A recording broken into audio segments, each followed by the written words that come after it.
We heard a lot about Pat as we asked around over a year ago, people giving recommendations on who should receive this award, and Pat's name came up again and again. So it's an honor to be here with you. And so first question I have for you is, you describe yourself as an intense person, as a very motivated person. Where does that come from? What's the source of that sort of intense motivation? Well, thank you. First, thank you everyone for this kind award. And I will say, when you reached out about a year ago, it was sort of like, what's Christian Union? I'm a West Coast guy. I didn't even hear about it until, and obviously investigating it. What a fabulous work. And it really is delightful what you've done. So the intense person, as noted, I was a farm boy to start with, and born and raised in Pennsylvania, and you learn a work ethic. So, boy, I'd show up and I just worked, right? And this tech stuff was pretty good. No horses kicking, no cows biting, no sweat and hay dirt. This is pretty good, right? But also just the idea that the technology industry is changing the world, right? And to me, this just unleashes incredible, opportunity. And, if you've used a microprocessor, a personal computer connected with USB, or ever used Wi-Fi, I worked on those. Right, those are part of the things I've created, and to think that you can really change the world. And my personal goal, I've said, is that I would work on a piece of technology that would touch every human on the planet in every modality of life. Wow. Right, and then my Christian version of that is in every modality of life that we might hasten the return of Christ. And we have about 40% of the world that's now connected. Wow. Right, so it really is pretty exciting that literally in our lifetimes, and probably by 2030. Right, we'll have connected about 80% of the planet. We'll have a persistent connection to the internet, and with that comes, economic benefits, health benefits, and obviously, tremendous social and spiritual benefits as well. Right, yeah, wonderful. In reading your book, I read that one of your first computers was the TRS-80, which was my first computer. It warmed my heart, I must tell you. Going back to my own nerd days, it was a blessing. So it's good to know that someone else was learning on that computer too, and did wonderful things with it. But as you grew in the Lord, you reached a sort of a crisis of faith at some point, where you thought of perhaps leaving the tech industry and making some changes in your life. And tell us about that. What kind of happened there? Yeah, it was really. I became a Christian in February of 1980. And born and raised in a traditional mainstream denomination, but never had a relationship with Christ. I'd go to church to impress mothers and grandmothers of the girls I liked. So it was a good, deep motivations. Became a Christian. Revelation 3:15 and 16. Right, I know your deeds, that you're neither hot nor cold, and decided to be hot. And then just a couple of months after I accepted Christ, I felt this incredible burden from God to go into full-time ministry.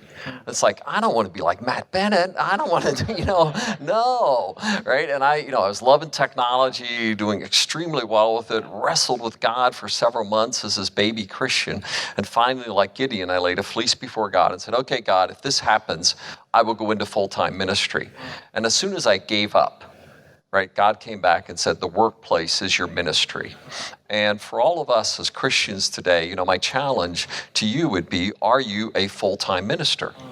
A few are called to vocational ministry. The rest of us are called to workplace, school place, marketplace, home place, full-time ministry. And Colossians 3:23 and 24 has been my life verse since then, right, to really be demonstrating Christ in the workplace, and that is my full-time ministry. I one time said that, and I says, I'm the senior pastor of the Church of VMware. I got 19,000 people in my congregation, and and John Orkberg, the senior pastor of Menlo Park, a well-known, he was in the front row, and he says, if I paid my congregants as much as you did, Pat, I'd get more showing up too. Good point. It's encouraging to hear you say that, because I've known so many Christians in various vocations who feel maybe second-class citizens, or does it really make a difference what they're doing in their lives? And so the fact that you live that out provides a lot of inspiration for them, knowing that it's where the Lord calls you is what matters. And if he calls you into ministry, wonderful. And for many, that's where he has us. But for a far greater number, it's in other places. So it's encouraging to hear. Given how active you've been in your work, you've thought a lot about and written about and worked hard to balance your life. Can you talk about that in terms of how you think about balancing, putting Jesus Christ first, but then your work and your family? Mm-hmm. Sure, and obviously that's the thesis of the book, the Juggling Act, and like a lot of people in Silicon Valley, you start working till 6, then 6:30, then 7, then 7:30. You just get later and later. You work more and more. You're consumed, and everything's in harmony. The work wants more of you. You want more to be successful, so you work more, and it just becomes a spiral that just continues on. And Linda and I had one of those wonderful conversations that many couples do. You haven't been home much lately. Yes, I have. No, you haven't. Right? And so out of that came sort of the thesis of the book.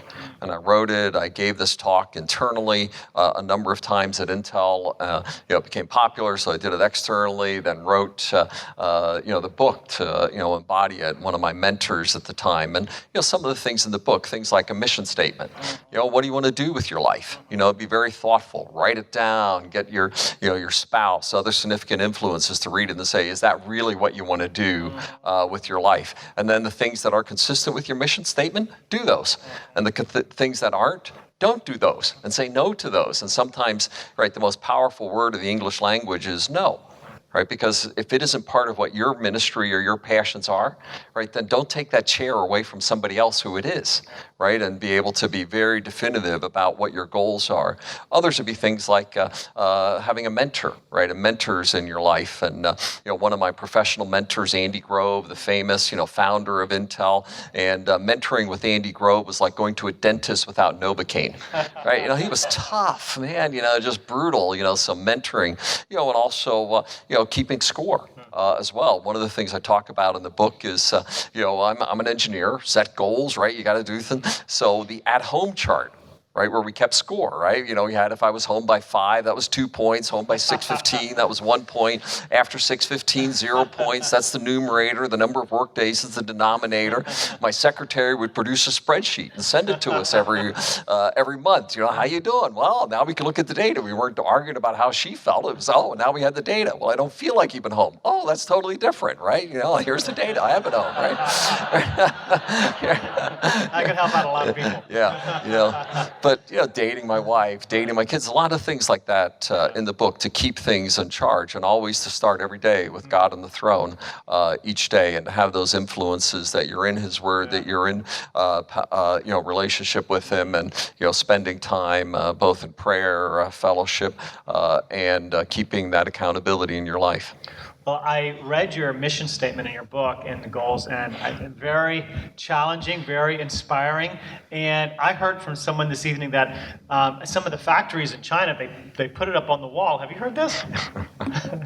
Tell me about that. Well, I had the book published in China. Yeah. When I wrote the book here in the U.S., I kept the Chinese rights, right? Because I wanted to make sure it was published the way I wanted it done in China. So I got my own publisher to republish it in China as well. So, between the two versions of the book, it's about 100,000 copies, about 50,000 in China. Wow. Right. So I was very excited about that as well. And a number of businesses have sort of really embraced it quite well there. And by the way, the royalties on books in China is not very much because they go cheap. They're. Now, tell us an example of a time where your commitment to being home with your family conflicted with your goals at the company and what you had to do and the sacrifices to be made. Yeah, well, one time there was a big project that we were finishing and just about to launch it, and Andy Grove, president, CEO, founder, right, comes to me and he says, Pat, you're going to launch this product, and we're going to do it at PC Expo in New York City. You're going to do it. I had already made a big vacation plan with my family then, so I told Andy no. And you can trust a guy like Andy Grove, he does not take no, right? He's not used to getting no, right? And he says, no, you didn't hear me. You are going to launch this product in New York City, so change your plans. And a lot of things, hey, you should just adjust. Yeah. But this is a big deal to our family. We've been planning this vacation for, pretty much the whole last year. And I said no. And he was furious with me, man. He was just like, there's probably 60, 70,000 people at Intel at the time. 70,000 people knew Grove was mad at me, right? I was just in the doghouse, right, as well. I mean, he was just brutal to me, right? Beating up on me as well. So that was, one example. Another example was I was offered to become Andy's technical assistant, and this was like the creme de la creme of the development positions. But we were living in Oregon at the time. Andy's office was in Santa Clara. It just would have required me to be in Santa Clara 4 out of the 5 days of the week.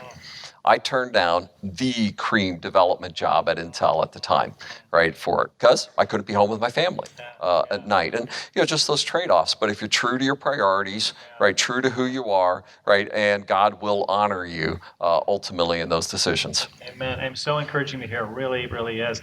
And related to that, you've done very well in your field, even in putting Christ first in these situations. And you have a really radical view towards philanthropy. And we'd love to hear more about that. Yeah. So Linda and I, we're engaged. We're soon to be married. And we heard this guy speak. And he and his wife had made a commitment to give an increasing percentage of their gross income to the Lord's work each year. So Linda and I were, challenged by that. So we decided, start at 10%. We're married 33 years.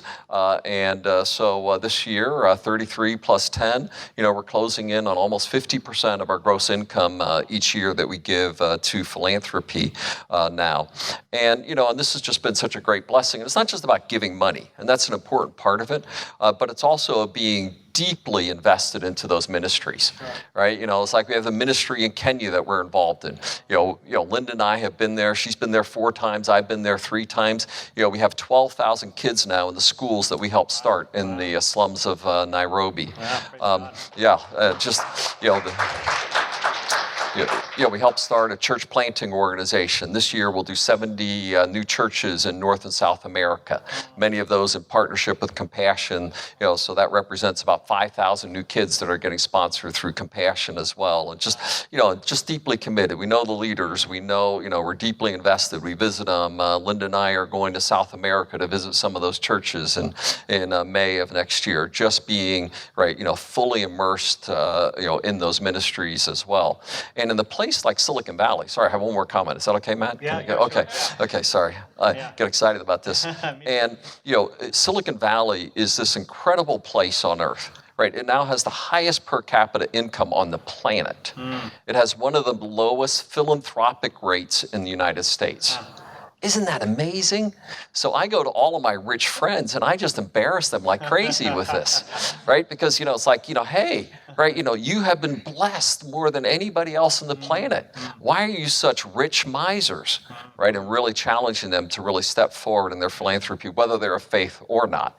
Yeah. And related to that, how has it been as a Christian leader in terms of talking about our Savior Jesus Christ and being open about that? And what sort of opportunities have you had with that? And how's that gone for you? Yeah, and clearly, I'm a CEO, right? My job is to make VMware successful, and you can't confuse, right, your ministry, right, with your responsibility, right, in that sense. And, and I sort of view it as, if you're successful as a CEO, there's almost nothing the board can do to get rid of you. Right. And if you're not being successful as a CEO, there's almost nothing the board can do to keep you, right? It's sort of pass-fail that way, right? So you got to do your day job, responsibility, right? And never get confused, right, in that respect. But in those positions of leadership, what tremendous opportunities you have to share Christ. I get up and I talk about our corporate values. It sounds like I'm giving a sermon without scripture, right? As we talk about, this is what we value, this is what we believe in, this is what integrity means, this is our community values and how we're investing. And one-on-one, right? Being invested in the lives of the people that you meet with one-on-one at any level. Your most powerful ministry tool is, may I pray for you? Right? And I've said that to thousands of people over the years. I've never had an atheist or agnostic deny my prayer. Can you believe that? They didn't even believe in my God, right? What are they doing accepting my prayers? But in their time of need, right, they never say no to that. And then you come back a week or 2 later, right? And you say, how was your sick child? Yeah. Right? I've been praying for him, right? And just tremendous. And then other opportunities, mentoring. Can I tell one more little story, Matt? Yeah. Okay, this is great. I love this one. A guy asked me to mentor with him.